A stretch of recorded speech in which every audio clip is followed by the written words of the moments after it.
오늘 우리에게 주신 하나님 말씀은 누가복음 4장 38절부터 41절까지의 말씀입니다.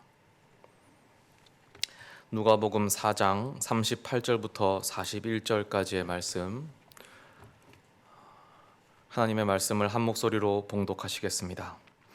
예수께서 일어나 회당에서 나가사 시몬의 집에 들어가시니 시몬의 장모가 중한 열병을 앓고 있는지라.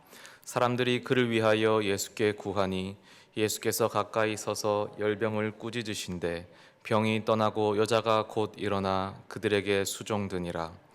해질 무렵에 사람들이 온갖 병자들을 데리고 나아오매 예수께서 일일이 그 위에 손을 얹으사 고치시니 여러 사람에게서 귀신들이 나가며 소리질러 이르되 당신은 하나님의 아들이니이다. 예수께서 꾸짖으사 그들이 말함을 허락하지 아니하시니 이는 자기를 그리스도인 줄 알미러라. 아멘. 여러분, 심한 열병에 걸려보신 경험 있으십니까? 열이 너무 심하게 나서 아무것도 할 수 없을 정도로 아픈 그런 경험 있으십니까? 최근 우리 주위에 있는 일종의 열병으로 코로나라는 전염병이 있습니다. 물론 걸리면 다른 여러 증세도 나타나지만 대표적으로 열이 좀 나게 되죠. 그러나 우리나라는 의학이 발달되어서 코로나에 걸리더라도 치료받을 수 있다는 믿음이 있습니다. 하지만 또 고령이신 분들께는 여전히 좀 위험하다는 불안감도 여전히 있죠. 그런데 만약에 그것을 치료할 방법조차 없다면, 또 우리나라가 의료 낙오지였거나 그랬다면 얼마나 이 병이 또 불안하겠습니까? 주위에서는 또 얼마나 걱정이 되겠습니까? 오늘 본문에서 시몬 베드로의 장모가 열병에 걸렸습니다. 중한 열병이다라고 하는 걸 보니 꽤 그 병이 심각했던 것 같고요. 그리고 장모라고 하니까 그녀의 나이도 또 제법 많았을 겁니다. 무엇보다 이 당시에는 이 열병을 치료할 수 있는 마땅한 의료 체계가 없었던 것이 더 문제입니다. 이런 상황에서 예수님께서 베드로의 집으로 들어오셨습니다. 그 집에 이 열병에 걸린 장모가 누워 있죠. 지금 이 베드로가 예수님의 제자로 이미 뽑힌 상황인지는 좀 확실하지 않습니다. 누가복음의 순서에 따르면 베드로는 그 다음 장인 5장에 가서야 예수님께 제자로 부름받습니다. 하지만 마태복음이나 마가복음 같은 이 복음서를 보면 이 일은, 오늘 이 사건은 베드로가 제자가 된 이후에 벌어집니다. 그러니까 사실은 잘 알 수 없는데 중요한 것은 베드로와 예수님의 관계입니다. 베드로는 제자가 되기 전이든 후든 예수님과 이미 특별한 관계였음이 분명합니다. 왜냐하면 요한복음에 보면 예수님께서 세례 요한에게 세례를 받고 그 직후에 그 베드로의 형제인 안드레와 밤새 대화를 나누시고 또 그 직후에 베드로를 만나시거든요. 그때 그 시몬이었던 베드로에게 게바, 베드로라는 이름을 주십니다. 이름을 준다는 것이 아주 특별한 의미가 있잖아요. 구약에서도 하나님은 그 인물의 인생을 새롭게 그려내실 때에 그 이름을 주셨습니다. 아브라함을 아브라함이라고 한다든지 야곱에게 이스라엘이라는 이름을 준다든지. 그러니까 이 시몬에게 게바라는 이름을 주신 예수님이 베드로와 보통 사이가 아니다라는 것은 쉽게 알 수 있습니다. 그래서 오늘 예수님께서 그런 베드로의 집에 갑자기 들어가신 것도 전혀 이상하지 않죠.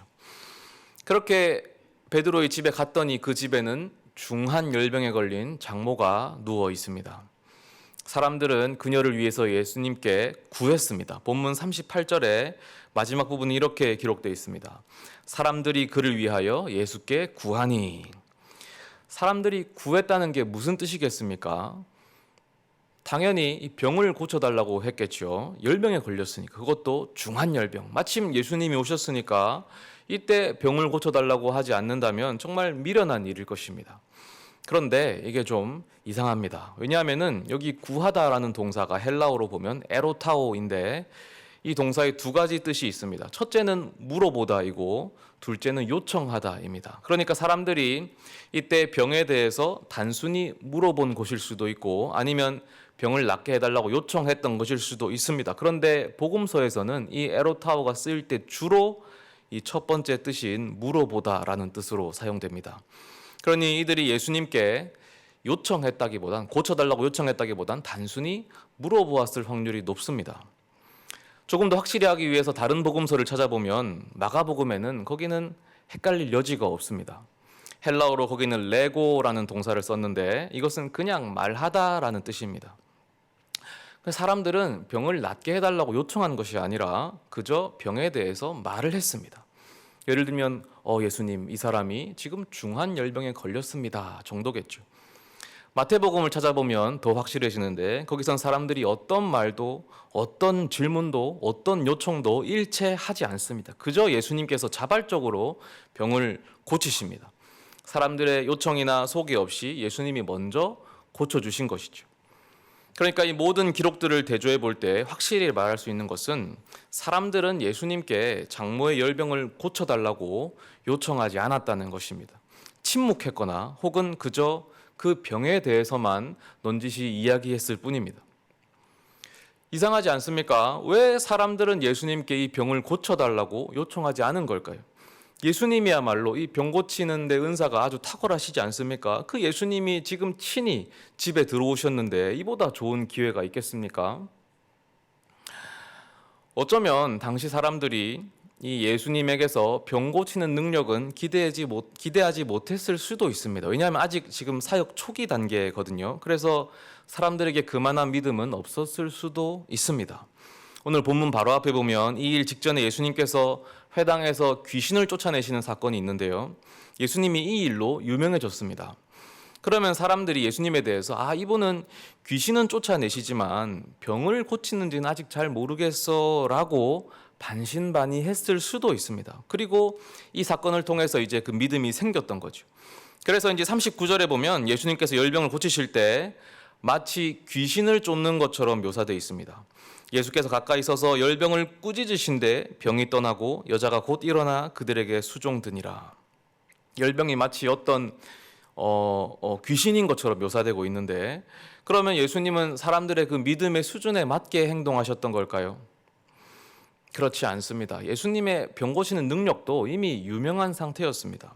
예수님이 가버나움에서 병자를 벌써 많이 고치셨고 그 소문이 나사렛에까지 퍼져 있는 상태였습니다. 그것이 4장 23절에 암시되어 있거든요. 23절을 제가 읽어드리면 예수께서 그들에게 이르시되 너희가 반드시 의사야 너 자신을 고치라 하는 속담을 인용하여 내게 말하기를 우리가 들은 바 가버나움에서 행한 일을 내 고향 여기서도 행하라 하리라.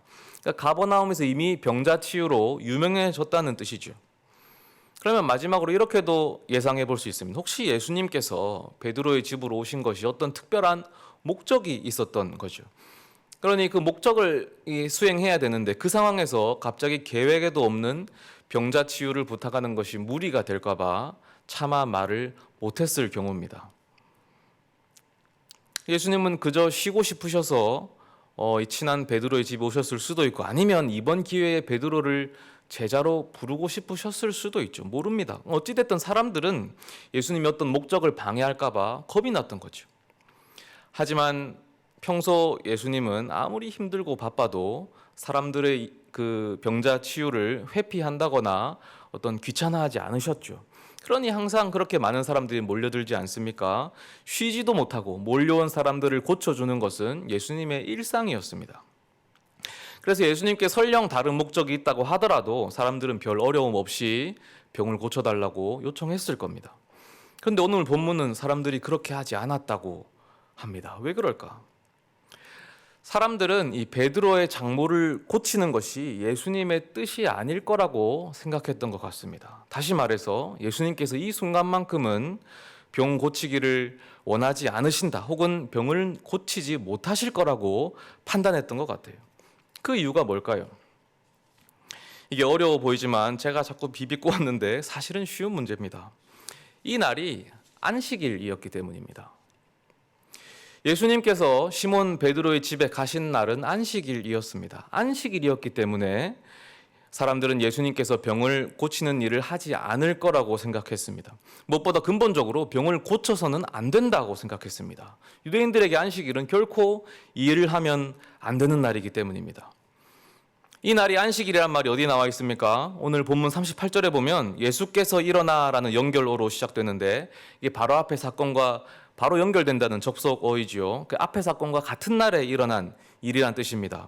앞의 사건이 31절부터 37절인데 회당에서 귀신 들린 사람을 고쳐주신 사건입니다. 그런데 바로 이 날이 안식일이었습니다. 31절에 갈릴리의 가버나움 동네에 내려오사 안식일에 가르치심에, 예수님은 안식일에 회당에서 가르치시다가 귀신을 쫓아내셨습니다. 그리고 바로 일어나 베드로의 집으로 가셨습니다. 그렇기 때문에 이 날은 아직 안식일입니다.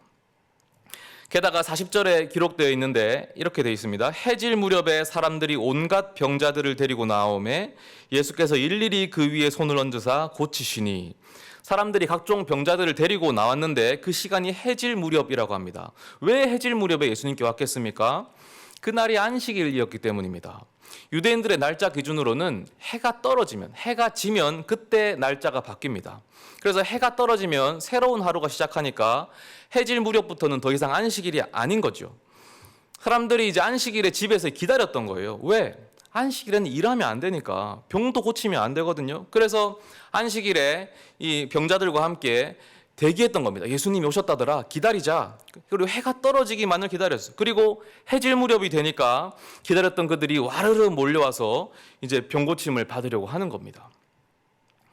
사람들은, 특히 여기 나온 사람들 유대인이잖아요. 유대인들은 하나님께서 안식일에 거룩한 휴식을 취하시는 분이라고 믿었습니다. 그 근거는 창세기죠. 오경, 창세기. 하나님이 천지를 6일 만에 창조하시고 7일째를 거룩하게 하셔서 거룩한 휴식을 취하셨습니다. 이것이 10계명을 주실 때 다시 한번 반복되잖아요. 넷째 계명에 안식일을 기억하여 거룩히 지켜라. 왜? 여호와 하나님께서 엿새 동안 세상을 만드시고 일곱째 날에 쉬었기 때문이다. 그래서 유대인들은 지금도 하나님은 안식일에 거룩한 휴식을 취하신다고 믿었습니다. 그래서 안식일에는 하나님께서 그런 역사를 이루지 않는다고 생각했습니다. 그러니 예수님도 당연히 병을 고치지 않거나 혹은 고치지 못하실 거라고 생각했던 것이죠. 이제 이 본문을 다시 한번 그려보겠습니다. 예수님께서 베드로의 집으로 들어오셨습니다. 아마도 안식일이니까 쉴 곳을 찾기 위해서였던 것 같습니다. 그런데 목적이 무엇이었든 간에 이 베드로의 집 사람들에게 이것은 행운이었습니다. 왜냐하면 베드로의 장모가 중한 열병에 걸렸기 때문이죠. 중한 열병입니다. 예수님은 이미 병 고치는 은사로 유명해져 있는 상태였습니다. 모두가 알았어요. 예수님은 병을 고칠 수 있으시다. 그런데 그 예수님이 직접 집으로 오셨으니까 그야말로 복음입니다. 이제 장모의 열병 또한 떠나갈 수 있습니다. 그런데 운도 없게도 하필 그날이 안식일입니다. 해결책이신 주님께서 집에 오셨지만 그 문제는 해결될 것 같지 않습니다. 왜? 안식일이기 때문입니다. 안식일에 하나님은 거룩한 휴식을 취하시니 예수님께서도 병자를 고치지 않으실 것이 확실하기 때문입니다. 그러나 우리는 알고 있지요. 이 절호의 기회를 날려버리는 것이 안식일 때문입니까? 아닙니다. 그들의 잘못된 상식과 불신앙 때문입니다. 예수님은 충분히 일하실 수 있습니다. 예수님은 안식일이든 뭐든 얼마든지 장모의 열병을 고치실 수 있습니다. 그러나 그들의 편견과 고집과 잘못된 신앙이 그것을 가로막습니다. 그 누구도 예수님께 병을 고쳐달라고 요청하지 못했습니다. 하지만 예수님은 이 일에 대해서 전혀 망설임이 없으셨죠. 사람들이 어떻게 생각하든 어떻게 믿든 그것과 상관없이 장모에게 가까이 다가가십니다. 그리고 열병을 꾸짖으셨죠. 열병이 그 즉시로 떠나갑니다. 예수님은 우리의 어떤 상식과 신앙을 완전히 뛰어넘어서 일하십니다. 오늘 본문에서 이 사람들이 저질렀던 이런 실수는 우리 삶에서도 흔하게 일어납니다. 하나님을 소위 잘 믿는다고 하는 사람일수록, 교회를 오래 다니고 신앙생활을 오래 한 사람일수록 더 쉽게 저지르는 잘못입니다. 근데 그것이 잘못인지도 사실 잘 모릅니다. 우리가 기도의 자리에 문제를 가지고 나가죠. 그런데 금방 응답받습니다. 왜냐하면 스스로 응답하거든요. 지금 이게 해결되는 것은 하나님의 뜻이 아니야. 이런 방법은 하나님의 방법이 아니고 내 욕심이야, 내 방법이야 라고 말하면서 지레 포기합니다. 그리고는 응답받은 거라고 생각하죠.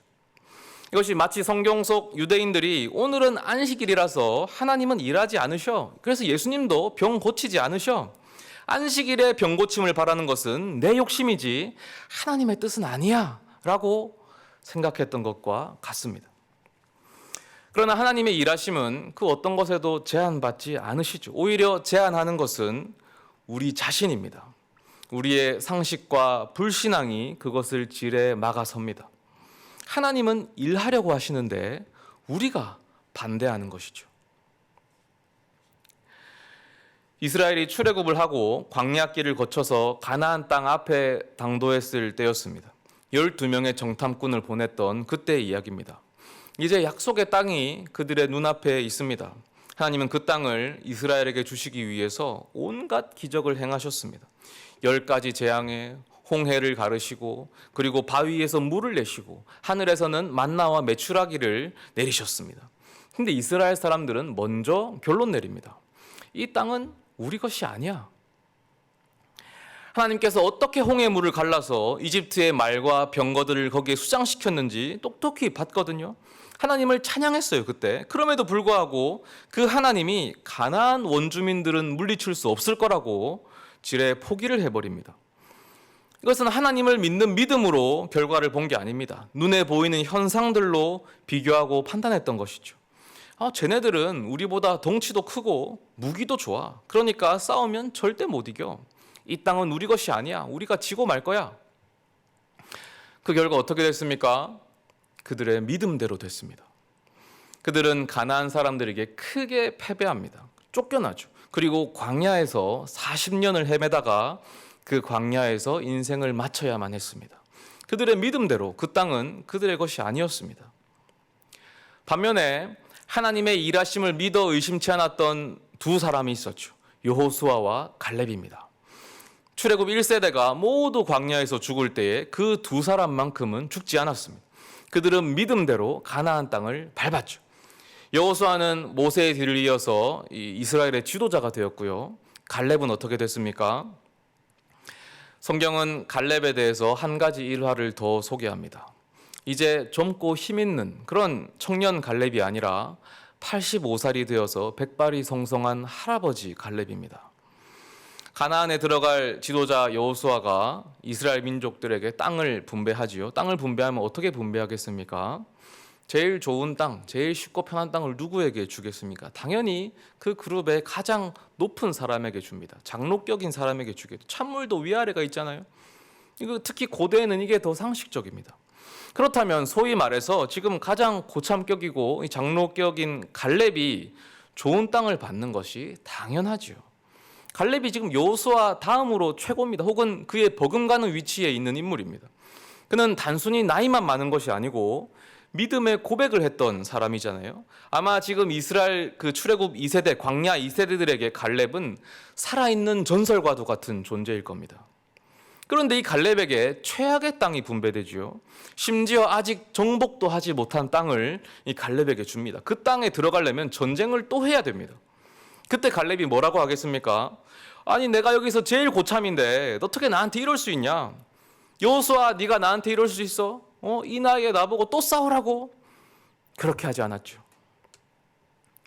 40년 전 저의 하나님은 제 발이 땅에 닿는 그 모든 것이 저의 땅이 되리라고 약속하셨습니다. 이제 제가 85세가 되었으나 그때와 같이 여전히 강건하니 저의 힘이 그때나 이제나 일반입니다. 내가 그 어떤 싸움도 감당할 수 있사온즉 이 산지를 내게 주소서. 그곳의 성읍들이 크고 견고할지라도 여호와께서 나와 함께 하시니 내가 반드시 그들을 쫓아내리이다. 우리들 앞에 조건들이 얼마나 열악한지는 잘 모르겠습니다. 우리 각자가 많은 어려움 속에서 살아가고 있습니다. 말로는 표현할 수 없는 온갖 장애물들이 있겠지요. 감당하기 힘든 어려움이 있을 것입니다. 계산해보면 도저히 될 것 같지가 않습니다. 방법이 보이지가 않아요. 기도해도 잘 안 되는 것 같죠. 그러나 85살 먹은 할아버지가 전쟁터에 나가는 것보다는 쉽습니다. 85살 노인이 누구와 싸워 이기겠습니까? 그때는 총으로 쏘는 것도 아니에요. 무거운 병장기를 들고 휘둘러야 합니다. 그 무거운 병장기를 들 힘이나 있겠습니까? 그러나 갈렙에게는 그런 것들이 아무런 문제가 되지 않았죠. 그는 하나님을 믿었기 때문입니다. 하나님의 일하심을 자기의 상식으로 제한하지 않았습니다. 하나님은 우리를 위해서 일하실 준비가 끝나셨습니다. 일하고 싶어 근질근질 하실 겁니다. 일하기 위해서 우리들 삶의 한가운데로 이미 들어오셨습니다. 그런데 그 하나님을 막아서는 것이 있습니다. 뭐겠습니까? 어떤 상황일까요? 부족한 돈이나 부족한 인맥이나 나를 막아서는 원수들이나 그런 것들이 하나님의 일하심을 막아서겠습니까? 아닙니다. 하나님을 막아서는 것은 우리의 불신앙입니다. 우리의 편견입니다. 우리의 고집입니다. 하나님의 방법을 내 마음대로 결정짓는 내 생각, 하나님이 일하지 않으실 거라는 내 생각, 하나님께도 방법이 없다는 그런 내 생각, 그것이 진짜 장애물입니다. 그 장애물을 이제 걷어냅시다. 우리의 상식과 불신앙을 넘어 일하시는 하나님을 바라봅시다. 우리가 믿기만 하면 하나님은 일하십니다. 눈에 보이는 현상들을 비교하고 판단하지 마십시오. 믿음으로 그 산지를 취하십시오. 모든 열병이 떠나가고 모든 원수들은 무릎 꿇게 될 것입니다. 기도하겠습니다.